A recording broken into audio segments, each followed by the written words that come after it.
I'm live. All right, so hold on. Okay, that should be better. I promise one of these days I'll be a little bit more organized. Okay, so I've just started a new comments thing for anybody that wants to ask a question. So you can write your question there. I'm not promising, I'm just gonna usually pick the fast ones. Sophie, how fast is too fast to get weight restored? Well, all right. So there isn't an answer to that question. In my opinion, your body knows what it's doing. And your body knows how to gain weight and where to gain weight and how fast to gain weight. And your job is to provide the fuel. And so you can't micromanage your body in recovery. That's not what trusting your body is about. One of the things that we have to do when we go into recovery is we have to decide to trust our bodies. And being able to do that is a wonderful, wonderful thing. It's such a relief to be able to trust your body. Now, the problem and the reason that you don't trust your body when you have a restrictive eating disorder is because you're afraid of gaining weight and you don't want to gain weight. And so you're like, well, if I just trust my body, I'm going to gain weight. And it's like, hello, that's because your body needs to gain weight. So what we have to do is we have to trust that our bodies know what weight they should be, what weight is optimal for them to be at, and how quickly they should get there. And we should trust our bodies through the process of distributing and redistributing that weight. And none of that is up to you. So in terms of the question, how fast is too fast to get weight restored? There isn't such a thing as too fast, because all our bodies go at different paces. Like, honestly, that's a bit like you asking me, like, how fast is too fast for you to grow your hair?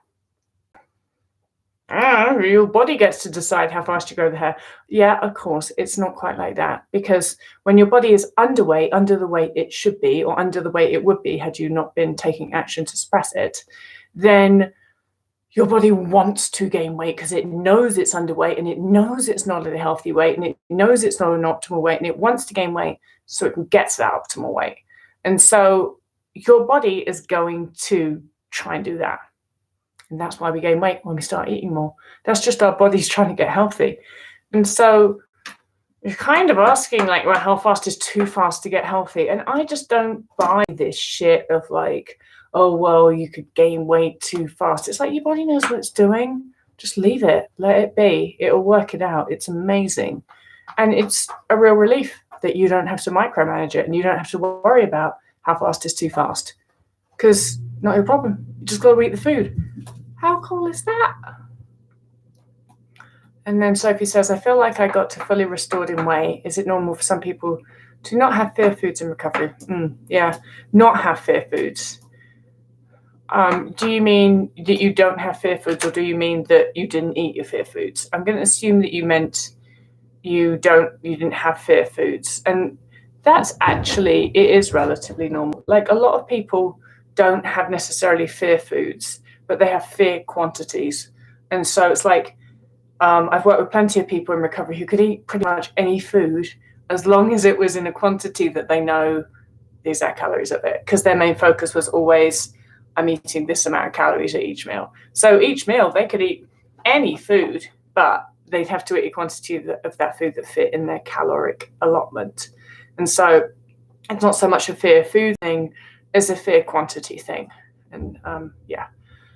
And last of all, doesn't gaining weight fast make you overset faster as your body hasn't caught up and started trusting? No, just stop, Sophie. All this overthinking, your body knows what it's doing. Just trust it. Don't worry about all of the what ifs. My body does this or does. If your body wants to gain weight fast, just let it gain fast.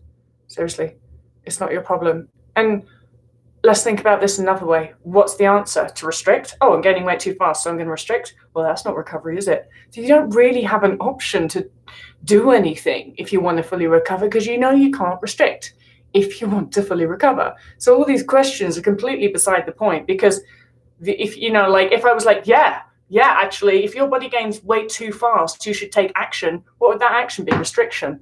Well, that would be bullshit. So you don't have any choice. Sophie, dear. All right, Elizabeth. I have IBS for my life and I'm struggling because it feels like so many things trigger it. I'm afraid to be in public and eat off the low FODMAP stuff. What do I do? Well, first of all, you need to determine if your IBS is a product of your eating disorder or not. And you say you've had IBS most of your life, and I believe you, but I also imagine that a lot of your IBS is probably a product of your eating disorder. And that is a question that only you can really, really kind of like dig into that and find the truth there. And as I said, I'm going to believe you, and I can't do that work for you, but you have to dig in and find the truth. Because a lot of the time, what happens when we don't eat a certain food is our bodies kind of forget how to digest that food.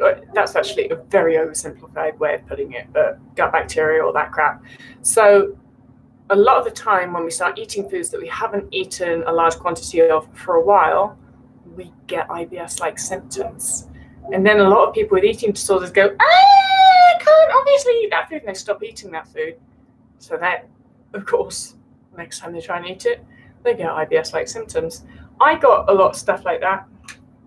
And I just thought, fuck it, I'm just going to keep eating this food and see if it goes away. And eventually, it did. So, I am not a dietitian. I'm not a medical doctor. So if you are worried that you genuinely have an allergic reaction to any type of food, because an intolerance is kind of different than an allergy, but whatever. Or if you genuinely believe that you are something like celiac, you should absolutely get diagnosed by a doctor. Okay.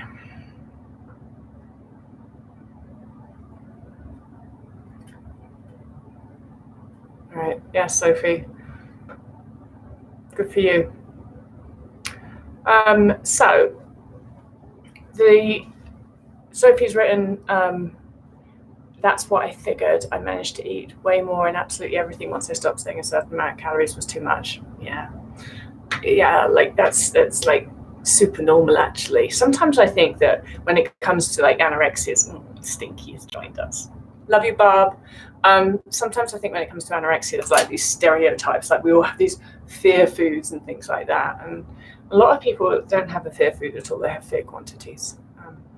All right, so Tamara says, I'm feeling exhausted after committing to unrestricted eating, just completely tired for the last couple of days. I'm so tired. That's really good. That's so good. Do you know why that has happened? That's because you started eating without restriction. And while you were restricting, your body thinks that you're migrating or you need to migrate. So your body's just like, oh, we got to move. So I just got to like pretend I've got all of this energy so that my human knows it can move. And then when you start unrestricted eating, your body's like, wait, we must have got to where the feast land is. The famine is over.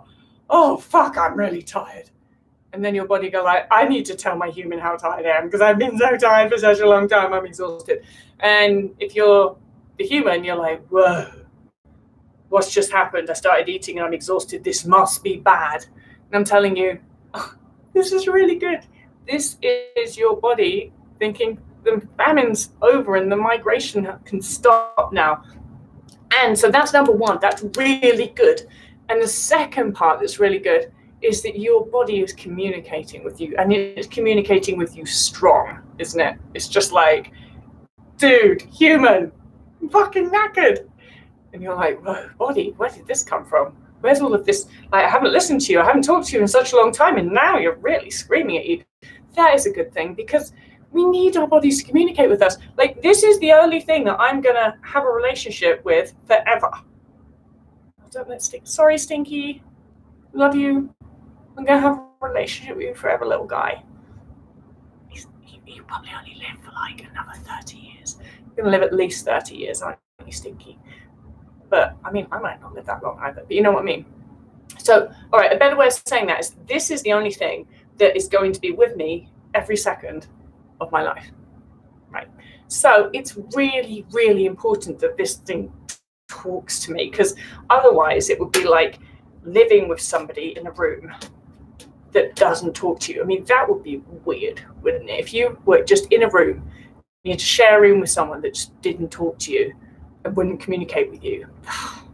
It would be so much nicer if you were going to be locked in a room with someone to actually have someone that communicate with you and you could work together and do all that stuff. So we need our bodies to communicate with us. And yours just started doing it and it's saying it's tired. So guess what you got to do? You got to listen. Like, you got to really listen, because you got to be like, yes, body, I'm listening to you. I'm so sorry because I didn't listen to you before. You got to really prove to your body that you're listening. And that means you got to rest a lot. Okay. Hi Tabitha, I'm a day patient. I'm finding the quantities of food they give me so huge, and I'm so scared about the sugar in all the food there. So much chocolate puddings. Oh, bring it on. Just eat it, Emma. Shut up. Just eat the fucking chocolate puddings. I mean, look at this. You're in a day patient. You're in recovery from anorexia, and you're whining about sugar and chocolate puddings. I mean, how stereotypical is that? Stop. Just eat the fucking chocolate pudding, Emma. I worry about there being not enough nutrition in the food plan. Oh my God, it's like a talking eating disorder, Emma. When I come home at the end of the day, I find it really hard not to restrict and eat vegetables. You just got to get over it, love. Like, I can't do that for you. The people there can't do that for you. You are just going to have to be fucking brave, Emma. Because, listen, you want to eat the puddings, don't you? Like, let's just be honest. What you have to be is not actually being brave as much as it's just being fucking honest. There is not a part of you that doesn't want to eat chocolate puddings. It's all about judgment. I judge this to be bad. I judge this to be too much sugar. And judgment is your eating disorder. So stop. Stop listening to your eating disorder and start being truthful. You want to eat the chocolate fucking pudding. So eat the chocolate fucking pudding and stop whining about it, because eating chocolate pudding is not something to whine about. Boris Johnson being Prime Minister is something to whine about. Eating chocolate pudding is not. So please, don't pretend it's a bad thing. Nobody doesn't like chocolate pudding. And if they say that they don't like chocolate pudding, they're probably lying, and or they have an eating disorder. All right. Okay. Okay, lots of questions here. I know you talk about the energy deficit reasoning behind eating disorders. This completely resonates with me, but I have a lot of trauma linked to my eating disorder.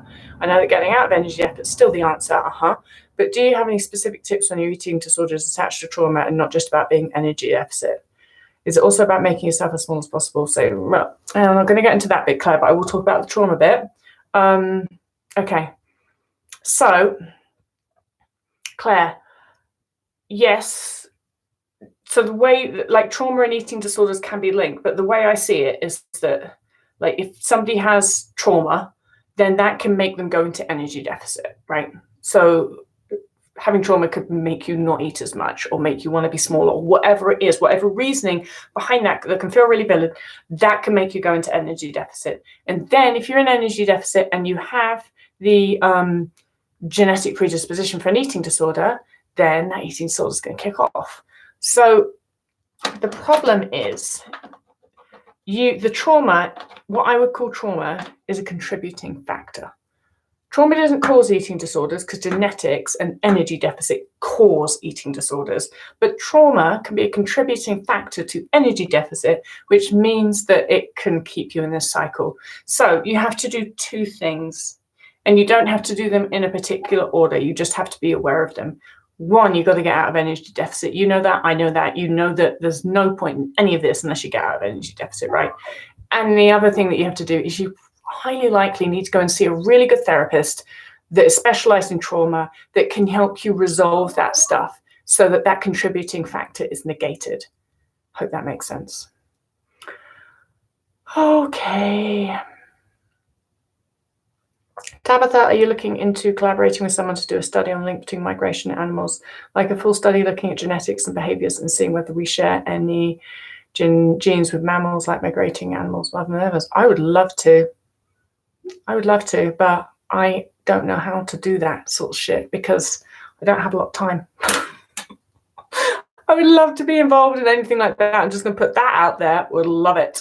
But also because that's a skill set I don't necessarily have, because although I did take psychology at A level, I've forgotten exactly how you do that kind of research, but anybody that wants to contact me about that, I would love to.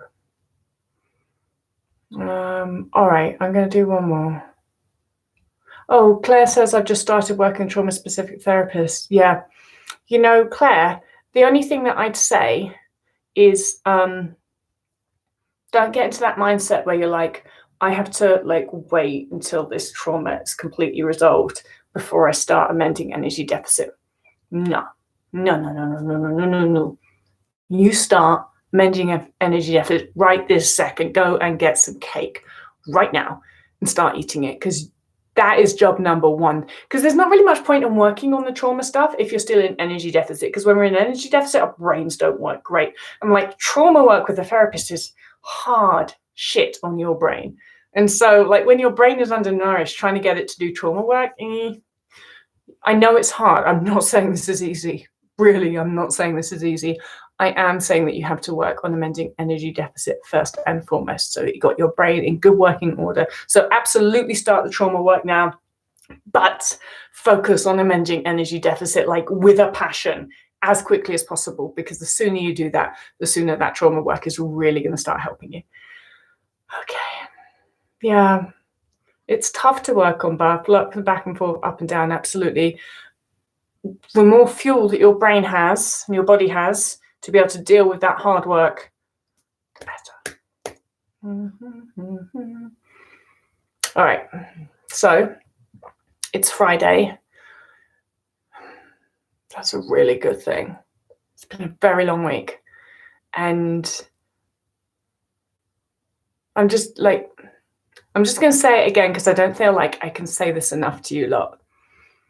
It's so wonderful having a Friday night with the weekend ahead of me without having an eating disorder, because everything is easier. It used to be the case that it didn't matter what day of the week, and Friday was no different because I wasn't going to do anything different apart from go to a spin class in the evening, then come home and eat my stupid disordered food, and then go to bed early so I could get up early and go to the gym again the next day. And now I'm like, God, when can I have a glass of wine? And I'm going to relax. I'm going to do less over the weekend. I'm going to snuggle with that guy and some others. And most of all, I have the freedom to do whatever the fuck I want. And that is a wonderful thing. Please, if you are not currently in recovery, if you're just kind of playing with recovery and being like, oh, I'll eat a little bit more and I might exercise a little bit less, but I'm still stop. Don't waste another second. Don't waste another day. Don't waste another weekend. Definitely don't waste another month or a year. Get yourself in recovery. It is so worth it to actually have freedom. All right, guys. Bye.